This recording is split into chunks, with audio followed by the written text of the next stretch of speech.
Halo teman-teman, ini adalah video dari kelompok 2 TPP14B dengan judul Pengaruh Medan Magnet terhadap penerapan gaya Lorentz pada motor listrik DC sederhana dengan tujuan untuk memenuhi tugas akhir RBL Fisika Dasar 2A.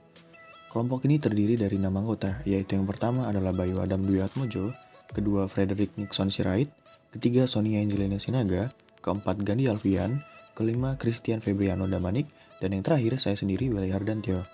Silahkan disimak baik-baik video dari kelompok kami. Teori-teori dasar yang terkait dengan pengaruh medan magnet terhadap penerapan gaya Lorentz pada motor listrik DC sederhana. Motor listrik adalah alat yang digunakan untuk mengubah energi listrik menjadi energi mekanik. Motor listrik memiliki dua komponen utama, yaitu stator dan rotor. Stator adalah bagian motor listrik yang diam, sedangkan rotor adalah bagian motor listrik yang bergerak atau berputar. Berdasarkan sumber tegangan kerja yang digunakan, motor listrik dibedakan menjadi dua jenis, yaitu yang pertama, motor listrik arus bolak-balik AC, dan yang kedua, motor listrik arus searah DC. Pada percobaan kali ini, kami dari kelompok 2 TPB14B membuat motor listrik jenis DC. Motor listrik arus searah DC adalah jenis motor listrik yang bekerja dengan sumber tegangan arus listrik searah, atau sering disebut juga dengan direct current. Motor listrik bekerja dengan menggunakan prinsip gaya Lorentz. Kemudian untuk rumus yang terkait dalam video kali ini, pada bagian A, besar gagal induksi motor listrik percobaan pertama, epsilon sama dengan NBA, omega sin omega T. Kemudian untuk bagian B, besar gaya Lorentz percobaan kedua, F sama dengan ILB sin theta. Bagian C, gaya Lorentz membentuk kopel dengan momen putar percobaan ketiga, tau sama dengan F dikali S sama dengan ILB sin theta. Bagian D, untuk N lilitan momen kopel menjadi tau sama dengan N ILB sin theta untuk percobaan keempat.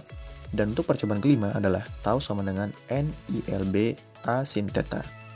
Untuk keterangannya adalah epsilon sama dengan besar GGL induksi dengan satuan volt, omega sama dengan kecepatan sudut dengan satuan radian per second, N sama dengan banyak lilitan, F sama dengan gaya Lorentz dengan satuan N, B sama dengan besar medan magnet dengan satuan Tesla, T sama dengan waktu dengan satuan S, A sama dengan luas alas dengan satuan M kuadrat, I sama dengan kuat arus dengan satuan A, dan theta sama dengan besar sudut dengan satuan derajat.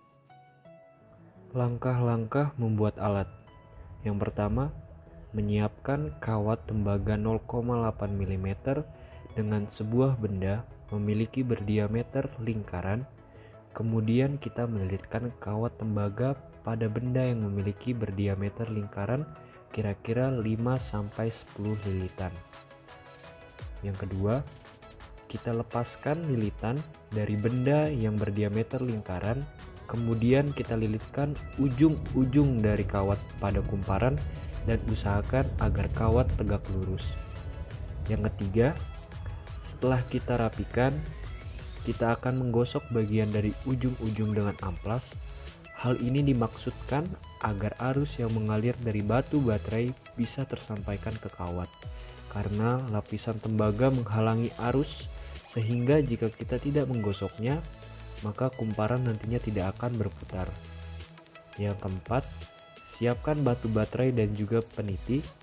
Peniti-peniti ini akan kita letakkan pada masing-masing kutub baterai dan direkatkan menggunakan solatip.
Kelebihan dan kekurangan alat percobaan. Kelebihan. Pada percobaan kali ini, karena alatnya sederhana, bahan dan alatnya mudah untuk ditemukan dan relatif murah. Kekurangannya, pada percobaan kali ini, karena alatnya sederhana, sehingga arus yang dihasilkan kecil, maka alat ini tidak bisa digunakan untuk skala yang lebih besar. Jadi kesimpulan yang didapat adalah saat kumparan kawat dialiri arus listrik, kumparan tersebut juga akan menghasilkan medan magnet.